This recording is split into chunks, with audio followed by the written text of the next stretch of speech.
Hola amigos, qué bueno que nos vuelven a ver. En el video de hoy los llevaremos a conocer el Salón Los Ángeles. Pero antes de empezar, no olviden suscribirse, seguirnos y comentar. ¡Comencemos! El Salón Los Ángeles se inauguró el 2 de agosto de 1937. Este año cumple 85 años de ser inaugurado. Es un salón representativo para la Colonia Guerrero y la Ciudad de México. Bueno amigos, este es uno de los salones más importantes de la Ciudad de México porque es uno de los primeros salones de baile. En este salón se han dado citas grandes personalidades del medio artístico y también ha sido testigo del surgimiento de diversos ritmos musicales como el jazz, cha-cha-cha, danzón, mambo, entre otros. A continuación mis compañeras los llevarán a conocer el Salón Los Ángeles y realizarán una entrevista. Hola amigos, qué bien que vuelven a vernos. El día de hoy estamos en el Salón Los Ángeles, donde vamos a hacer una entrevista para saber más sobre la historia de este salón.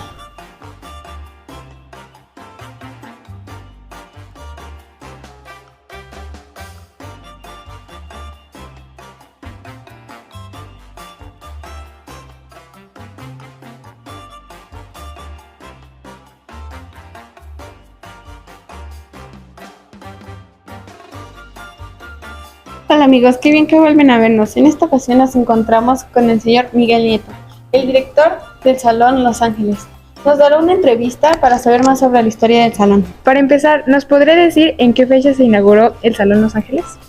El Salón Los Ángeles se inauguró un 29 de julio de 1937. Hubo 3 días de festejos, desde el 29 hasta el 2 de agosto.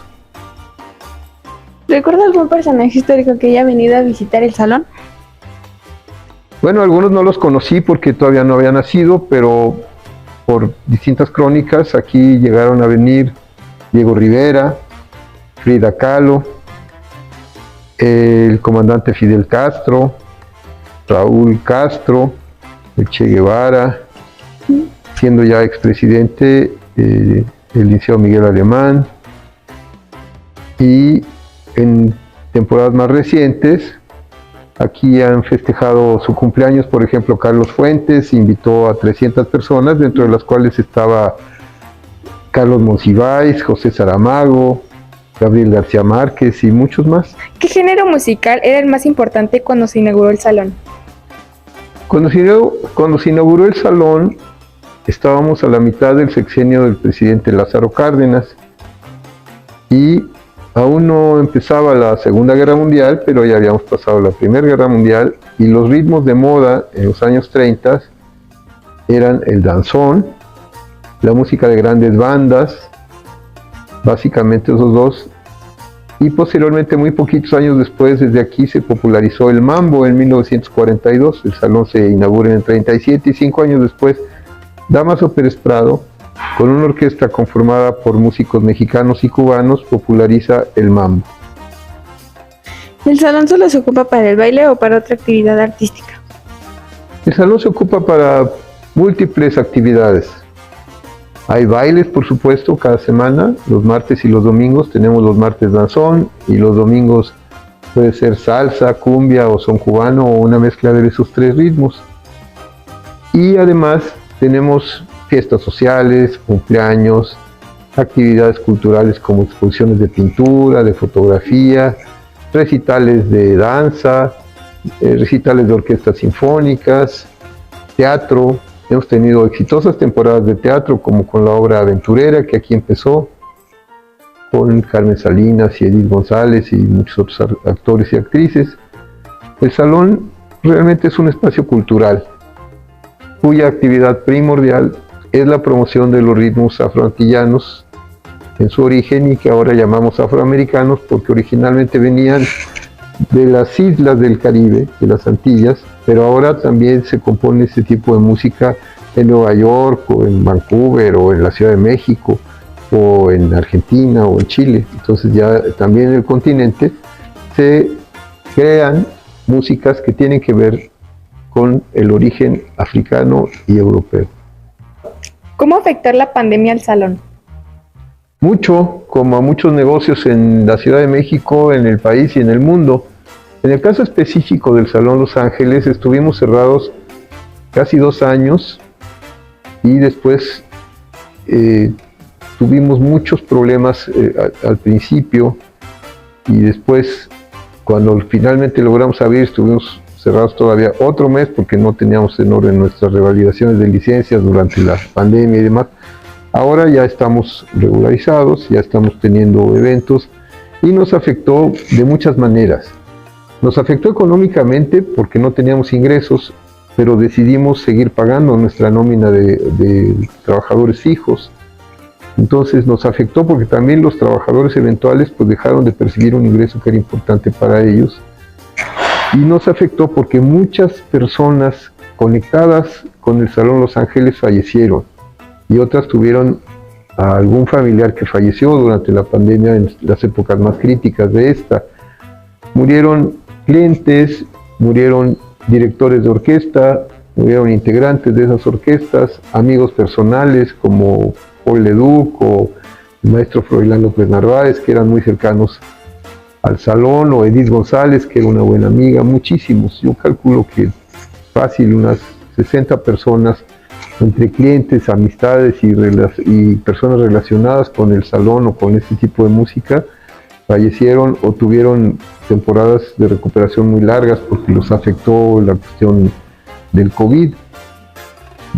En todos estos aspectos, además, el barrio se vio afectado también, y el Salón Los Ángeles es un motor de desarrollo económico en el barrio. Cuando el salón abre, los negocios de la cuadra tienen más oportunidad de vender sus productos, la gente también se siente más segura porque hay más luz, porque hay más movimiento, y entonces se genera una corriente socioeconómica, diría yo, benéfica para el barrio y para la colonia.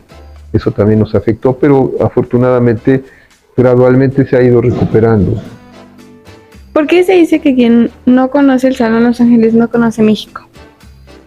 El lema, como fue inventado por mi papá en 1948, se refiere a tres aspectos importantes. Se refiere a un salón de baile que se llama Los Ángeles, que es este, y en donde hay una muestra de una parte de la cultura de la Ciudad de México y del país. Se refiere a el barrio de Los Ángeles, que también tiene una muestra de muchas cosas que tienen que ver con la cultura de la ciudad y del país. En el barrio de Los Ángeles, o muy cercano a él, tenemos Tlatelolco, porque hace más de 500 años los dos centros más importantes en el Valle de México eran Tenochtitlan, donde está el Zócalo, y Cuepopan, que es Tlatelolco. Entonces, para poder conocer a México, digamos, hay que meterse a los barrios, hay que conocer su historia. ¿En el Salón Los Ángeles han grabado películas? Sí, cuando me preguntan cuál fue la última película que se filmó en el Salón Los Ángeles, les respondo con la verdad y les digo la que se va a estrenar en unos meses. Y la primera que se filmó fue en 1948, se llamó Esquina Baja, y la segunda se filmó en el 1949 y se subió a pantallas en 1951. Esa se llamó Una gallega baila mambo. En esa película actúa un actor que era muy versátil, que era cómico, entre otras cosas, pero también era compositor y cantante, que se llamaba Joaquín Pardavé. Actúa también una muy joven Silvia Pinal, que ahora ya es una señora de avanzada edad, pero ahí se ve muy joven. Actúa y canta, más que actúa, canta Toña la Negra, acompañada por un trío que fue muy famoso en los años 40, 50 y 60, que eran los Panchos. Actúa también Minnie Marshall, una actriz que fue famosa en esa época, y desde el título Una gallega baila mambo se muestra que la película tenía que ver con el ritmo del mambo que había popularizado Dámaso Pérez Prado, y que podemos ver aquí en el Salón Los Ángeles una versión de Pérez Prado que fue una caracterización diferente que hizo un artista conceptual contemporáneo, un joven que se llama Jorge Basante. El caso es que en ese altar él mandó a hacer estampitas y mandó a hacer veladoras y lo transformó en San Dámaso. Y por supuesto que el maestro Dámaso no tenía de santo nada, pero se le hizo su altar y lo transformó en santo. El caso es que la próxima película que se va a exhibir en algunos meses, no sé cómo se vaya a llamar, pero el tema trata sobre Pérez Prado. Y entre otros actúa Rubén Albarrán como el fantasma de Pérez Prado. Rubén Albarrán es el cantante de Café Tacuba. Entonces, aquí se han filmado películas prácticamente desde la inauguración del salón hasta la época actual. Series de Netflix como una que se llama Sense8, Sense8. Ha habido capítulos, pequeñas partes de capítulos filmadas en el Salón Los Ángeles.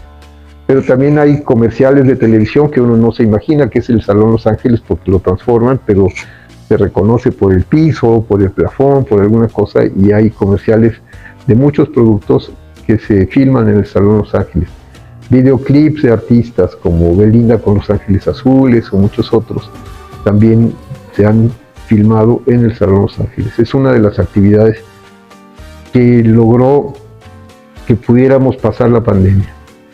La actividad de utilizarlo como un foro para la grabación o filmación de películas o de comerciales o de videoclips. ¿Tiene algún otro negocio aparte del Salón en Los Ángeles? Mantenerme vivo, que no es negocio, es actividad. No tengo en estos momentos ningún otro negocio. He abierto varios lugares de reunión, como la segunda versión del Salón México, como uno que se llamó Salón Margo, que ahora se llama La Maraca, otro que se llamó Salón 21, que ya lo tiraron y están haciendo un edificio, otro que se llamó Foro Las Américas, que ahora se llama Auditorio Blackberry, pero en estos momentos estamos dedicados básicamente al Salón Los Ángeles y a un pequeño lugar de reunión que está cruzando la calle, que se llama La Tormenta.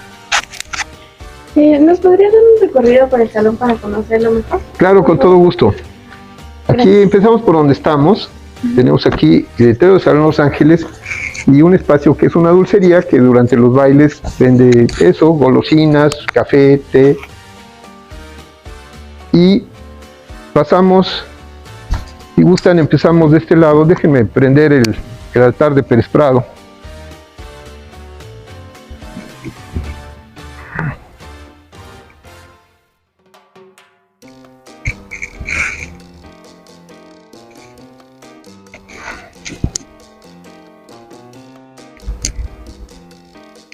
Entonces aquí empezamos con una pequeña muestra de muchos bailes que ha habido en el salón y figuras de clientes, y aquí tenemos lo que les comentaba sobre un altar dedicado al maestro Dámaso Pérez Prado, en donde el autor, el artista, lo transforma en San Dámaso, y entonces mandó a hacer toda la parafernalia de lo que es un santo, con sus oraciones, sus veladoras, sus distintas formas de venerarlo.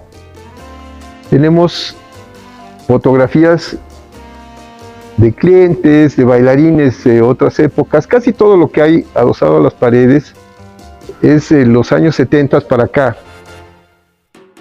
Anteriormente había muy poco material gráfico que pudiéramos ver.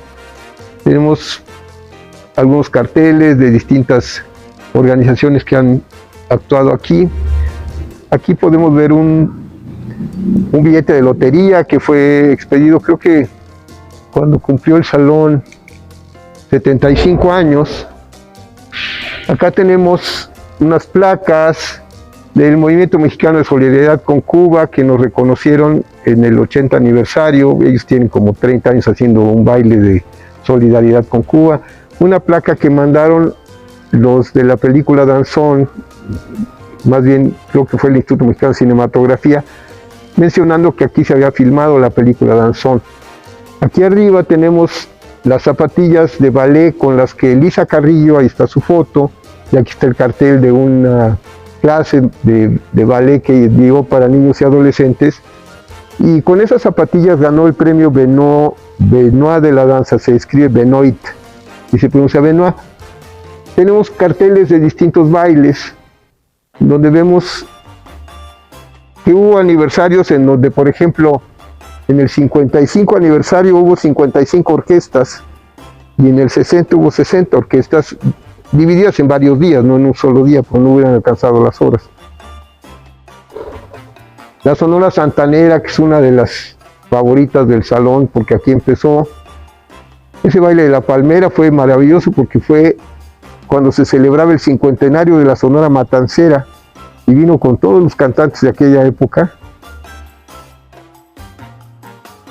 con el Gran Combo de Puerto Rico, cuyo director tiene 95 años y sigue dirigiendo una excelente orquesta de salsa, y la Sonora Dinamita también tocó ese día.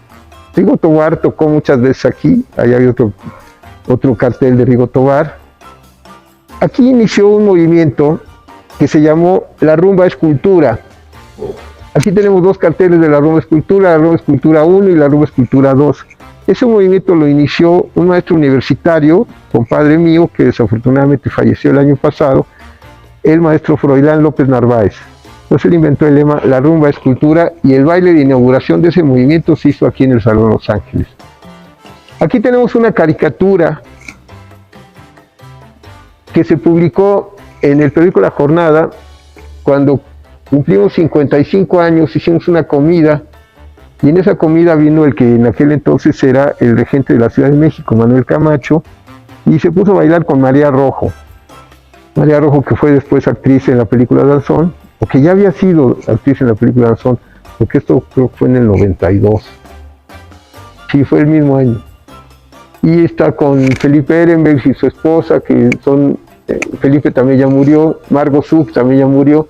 Margo Sub era el empresario del Teatro Blanquita. De hecho, ese lugar se llamó Margo en algún momento, y después tuvo un lugar que se llamaba Salón Margo, que nos lo rentó a mis hermanos y a mí, y ahí lo operamos varios años. Tenemos bailes con la Sonora Dinamita original de Colombia, con Pérez Prado. En fin, es una pequeña muestra de lo que ha habido en Salón Los Ángeles en los últimos 50 años. Y aquí tenemos placas conmemorativas de diversos aniversarios. Y tenemos la placa, la de color gris claro, es la placa que se puso cuando se inauguró el salón, no creo si dice 29 o 30 de julio de 1937. 29 creo que dice.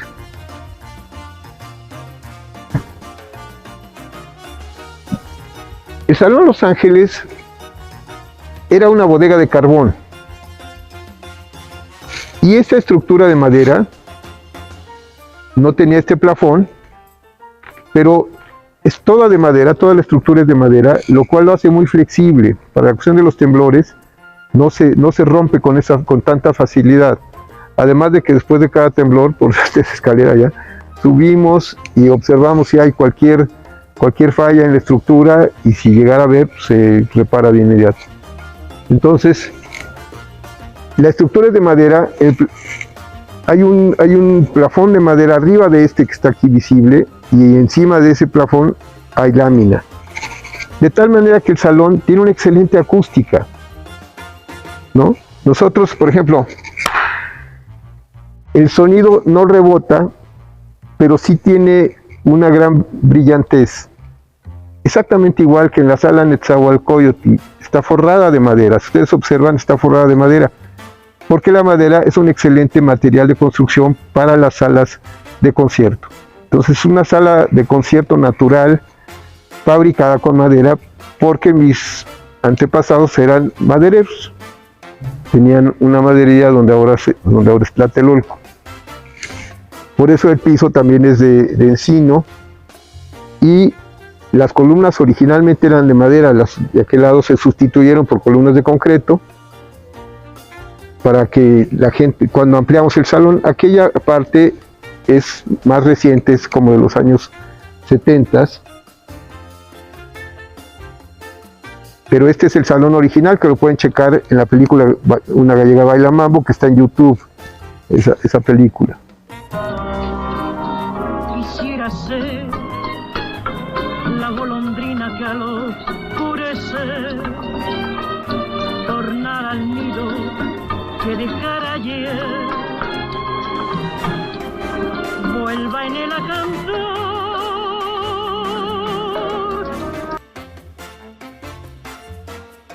Ahí tenemos el escenario principal.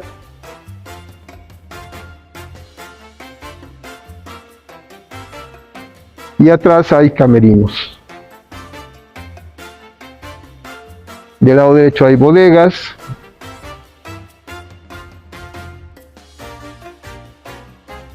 Y bueno, en pocos meses vamos a tener una pequeña remodelación sin cambiar el espíritu original del salón, manteniendo su espíritu de los años 30, con algunos elementos decorativos de Art Deco, que es una forma de diseño que surgió a principios del siglo XX.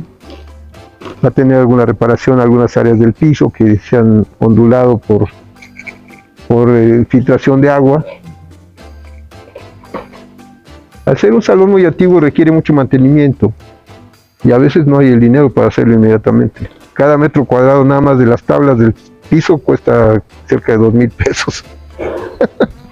Eso es la madera, además hay que colocarla y además hay que pulirla y hay que barnizarla.